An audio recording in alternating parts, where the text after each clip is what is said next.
दोस्तों ये तो हम सभी जानते ही हैं कि पूरा संसार अपने आप में ही एक रहस्य है। मनुष्य जो कि इस ब्रह्मांड के एक छोटे से हिस्से में यानी पृथ्वी पे रहता है, लगातार प्रयास कर रहा है कि वो सृष्टि के इन रहस्यों को सुलझा सके। मॉडर्न वर्ल्ड की डेवलप्ड टेक्नोलॉजी की वजह से आज ये संभव हो पाया है कि इंसान अंतरिक्ष में उपस्थित अलग अलग ग्रहों पर पहुंचकर अपनी जिज्ञासा को शांत कर सके। सबसे बड़ी जिज्ञासा जो इंसानों के मन में हमेशा से रही है वो ये कि क्या पृथ्वी की तरह कहीं और किसी और ग्रह पे भी जीवन संभव है क्या। अभी सवाल पिछले कई दशकों से सभी वैज्ञानिकों के लिए एक पहेली बना हुआ है। किसी का मानना है कि ऐसी जगह मौजूद है और किसी का मानना है कि ऐसी जगह पूरे ब्रह्मांड में सिर्फ एक ही है। खैर इसके ऊपर बहुत से रिसर्चेस भी हो रहे हैं। जाहिर सी बात है कि पृथ्वी लाइफ को सपोर्ट इस वजह से करते हैं क्योंकि इस पर पानी, हवा में मौजूद ऑक्सीजन और ग्रेविटेशनल फोर्स जीवन के लिए एक अनुकूल परिस्थिति स्थापित करते हैं। लेकिन वैज्ञानिकों के शोध ये दर्शाते हैं कि पृथ्वी हमेशा से ऐसी नहीं थे और न ही निर्माण के वक्त पृथ्वी पर जीवन को स्थापित करने के लिए अनुकूल पर्यावरण था। समय के साथ साथ यहाँ पर अलग अलग पदार्थ बनते चले गए और इसी वजह से धीरे धीरे पानी, हवा और अन्य रासायनिक पदार्थ भी पृथ्वी पे केमिकल रिएक्शंस के कारण बन गए। समय के साथ साथ बादल बने और बारिश हुई, तो इस तरह से आज हम पृथ्वी को उसके मौजूदा रूप में देख सकते हैं। पर दोस्तों शायद ही आप में से किसी को ये बात पता होगी कि चांद पे भी पानी मौजूद है और न सिर्फ वहाँ पानी मौजूद है बल्कि वहाँ पर भी बारिश होती है। पर फर्क सिर्फ इतना रहता है कि वहाँ की बारिश उल्टी होती है। अब इस सुनने में आपको भले थोड़ा अजीब लग रहा होगा पर यही सच है। अब इसके पीछे का कारण क्या है और कैसे चांद पे पानी की खोज की गई, ये सभी जानकारी आपको आज के इस वीडियो में मिलने वाली है। इसीलिए दोस्तों वीडियो को एंड तक जरूर देखिएगा।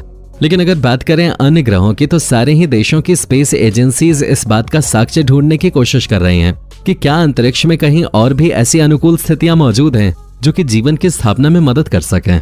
जब बात जीवन की स्थापना की हो तो जाहिर सी बात है कि जगह भी वैसी ही होनी चाहिए जैसे पृथ्वी की स्पेस में पोजीशन है, क्योंकि कहीं ना कहीं ये पृथ्वी के पोजीशन की ही देन है कि यहाँ पर अनुकूल स्थितियां बन पाई हैं। इसी वजह से ये सर्च पृथ्वी के नेचुरल सैटेलाइट यानी चंद्रमा पर शुरू हुई। सबसे पहले चंद्रमा पर अपना मिशन प्लान करने वाला स्पेस सेंटर नासा था।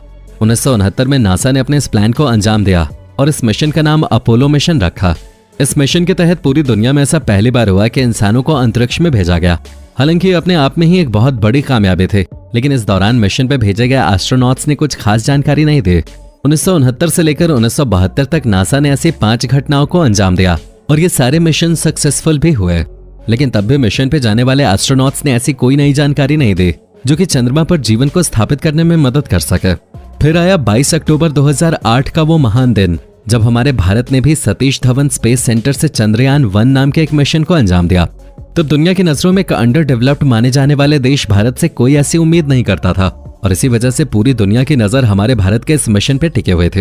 यही नहीं, भारत द्वारा लॉन्च किया हुआ ये अंतरिक्ष यान न सिर्फ सक्सेसफुली लॉन्च हो गया बल्कि चांद की सतह पे पहली ही कोशिश में सक्सेसफुली लैंड होकर इसने पूरी दुनिया के सामने भारत का नाम भी गर्व से ऊंचा कर दिया। ऐसा करने के साथ ही भारत दुनिया का चौथा ऐसा देश बन गया जिसने चंद्रमा पर सक्सेसफुली लैंड किया हो। जब दुनिया भर में इस बात का शोर था कि भारत चांद तक पहुंचने में कामयाब हो गया, तभी भारत ने दुनिया के सामने एक ऐसी बात रखी जिसने न सिर्फ लोगों को चौंका दिया बल्कि ये भी साबित कर दिया कि देर से ही सही लेकिन ये मिशन बाकी देशों के मिशन से काफी ज्यादा सफल हुआ है। वैसे तो वैज्ञानिकों के द्वारा बनाए गए स्पेसक्राफ्ट चंद्रयान 1 का मुख्य काम चंद्रमा की सतह पर अपने सैटेलाइट को पहुंचाना और वहां चल रही प्रक्रियाओं की जानकारी को पृथ्वी पे पहुंचाना था। लेकिन वैज्ञानिकों ने चंद्रयान 1 के साथ एक और सब सैटेलाइट का इस्तेमाल किया था। इसका उद्देश्य ये था कि जब ये सैटेलाइट चंद्रमा की सतह पर टकराए तो उससे अंदाजा लग जाए कि अगली बार सतह पर अनुकूल लैंडिंग के लिए किस तरह से अप्रोच किया जाए। शायद वैज्ञानिकों ने यह सोचा भी नहीं होगा कि इस बात की जानकारी प्राप्त करने के लिए बनाई गई इस सैटेलाइट से उन्हें कुछ ऐसा पता चलेगा जो दुनिया भर के वैज्ञानिकों को हैरान कर देगा। जैसे ही ये सैटेलाइट चंद्रमा की सतह से टकराया वैसे ही वैज्ञानिकों ने कुछ ऐसा देखा जो कि असल में दुनिया भर के साइंटिस्ट और एस्ट्रोनॉट्स देखना चाह रहे थे और इस खोज ने भारत को एक अलग ही स्तर पर पहुंचा दिया था क्योंकि भारत ने चंद्रमा की सतह पे पानी की खोज कर ली थी। अब जाहिर सी बात है जो देश पहले ही चंद्रमा पर अपने अंतरिक्ष यान भेज चुके हैं या यहाँ तक कि इंसानों को भी भेज चुके हैं, उन्हें ये बात क्यों पता नहीं चली।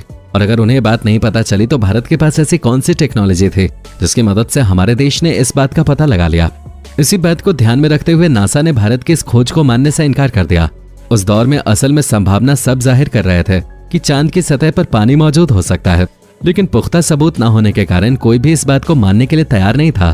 लेकिन जब 22 अक्टूबर 2008 को भारत ने अपने चंद्रयान मिशन के लिए अंतरिक्ष यान को लॉन्च किया और 14 नवंबर 2008 को चंद्रयान में लगे सब सैटेलाइट को चांद की सतह पर क्रैश लैंड करवाया, तो पहली बार ऐसा साक्ष्य मिला जिसने दुनिया भर के वैज्ञानिक और स्पेस सेंटर्स को इस बात का यकीन दिला दिया कि चांद की सतह पर असल में पानी मौजूद है। दरअसल हुआ ये कि क्रैश लैंडिंग के दौरान जब ये सैटेलाइट चंद्रमा की सतह से जा टकराया तो वहां पर धूल मिट्टी की एक आंधी से उठ गई। इसी दौरान चंद्रयान फर्स्ट में मौजूद एक इंस्ट्रूमेंट जो कि चांद की सतह पर मौजूद रासायनिक पदार्थों को भांपने के लिए बनाया गया था, उसने इस बात का पता लगा लिया कि चंद्रमा की मिट्टी में कौन कौन से पदार्थ शामिल हैं। इसके लिए चंद्रमा की मिट्टी की मैपिंग की गई। मैपिंग के दौरान एक ऐसी बात सामने आई जो कि आज से पहले चंद्रमा पर आने वाले किसी भी अंतरिक्षयान या इंसान को पता नहीं चले। मैपिंग डेटा से ये बात सामने आई कि चंद्रमा के नॉर्थ और साउथ पोल्स पे सर्फेसेस के नीचे लेयर्स में पानी का भंडार मौजूद है। लेकिन हैरानी की बात तो ये थी कि अगर ऐसा कुछ था तो आज से पहले किसी ने इस बात की पुष्टि क्यों नहीं की। नासा ने इस बात को कंफर्म करने के लिए साल 2009 में ही एक लूनर रिकॉग्निशन ऑर्बिट लॉन्च कर दिया। जब नासा के लूनर रिकॉग्निशन ऑर्बिटर ने इस बात की पुष्टि कर दी कि चंद्रमा की सतह पर पानी मौजूद है, तब जाकर भारत की इस खोज को सही ठहराया गया। दोस्तों, आपको बता दें कि चंद्रमा पर पृथ्वी के मुकाबले सिर्फ 1/6 ग्रेविटेशनल फोर्स मौजूद है, जिसकी वजह से वहां पर इतना एस्टैब्लिश्ड एटमॉस्फेयर नहीं है जितना पृथ्वी पर मौजूद है। लेकिन तब भी चंद्रमा के एटमॉस्फेयर में पानी के मौजूद होने के साक्ष्य पाए गए हैं। हैरानी की बात तो यह भी है कि पृथ्वी के एटमॉस्फेयर में मॉइस्चर इस वजह से उपस्थित होता है क्योंकि हमारे एटमॉस्फेयर में बादल मौजूद है, वहीं चंद्रमा के एटमॉस्फेयर में बादल का कोई नामो निशान नहीं है। अब ऐसे में वहां की हवा में मॉइस्चर के होने का क्या कारण हो सकता है? इसके पीछे ये कारण बताया गया है कि जब अंतरिक्ष में मौजूद उल्कापिंड आकर चंद्रमा की सतह से टकराते हैं तो चंद्रमा की सतह में एक भारी गड्ढा हो जाता है और साथ ही अच्छा खासा वाइब्रेशन डेवलप हो जाता है। ये वाइब्रेशन असल में इतना पावरफुल होता है कि इससे सतह के नीचे उपस्थित पानी के पार्टिकल्स में बहुत ज्यादा अमाउंट में एनर्जी ट्रांसफर हो जाती है, जिसके कारण पानी सतह से बाहर की ओर स्केप कर जाता है। चंद्रमा के पास पृथ्वी के जैसा कोई वायुमंडल तो नहीं मौजूद होता जो कि इस उल्कापिंड को टकराने से पहले ही जलाकर राख कर दे। वैसे ही जब पानी सतह पे आ जाता है तो चंद्रमा का ग्रेविटेशनल फोर्स इतना ताकतवर नहीं होता कि वो इस पानी को सतह पे ही रोक सके, जिसकी वजह से ये पानी सतह से अंतरिक्ष की ओर उड़ने लगता है। इसी वजह से वहां के वायुमंडल में पानी के मौजूद होने के साक्ष्य पाए गए हैं। देखने में यह फिनोमेना बिल्कुल ऐसा लगता है जैसे बारिश उल्टी हो रही हो, यानी सतह से आसमान की ओर। लेकिन असल में ये ग्रेविटेशनल फोर्स के कम होने के कारण होने वाली एक प्रक्रिया है। इस तरह से चंद्रमा के एटमॉस्फेयर में पानी के उपस्थित होने के इशू को जस्टिफाई किया गया और इसके लिए इसरो ने दुनिया भर के स्पेस ऑर्गेनाइजेशंस और वैज्ञानिकों द्वारा बहुत अप्रिसिएशन गेन किया। इसरो ने दुनिया को चंद्रमा के बारे में एक ऐसा तथ्य बताया जो कि इंसानी जीवन को स्थापित करने के लिए सबसे ज्यादा जरूरी था। इसके बाद से लगातार कई सारे देश इस रिसर्च को आगे कंटिन्यू करने के लिए अलग अलग योजनाएं बनाते रहते हैं, लेकिन इसरो ने ये खोज करके दुनिया भर में अपना लोहा मनवाया है।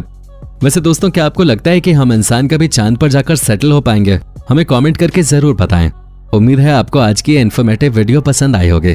अगर वीडियो अच्छी लगी हो तो इसे लाइक करें और सभी के साथ शेयर जरूर करें। साथ ही इस तरह के वीडियोस रोज देखने के लिए चैनल को सब्सक्राइब भी कर लें।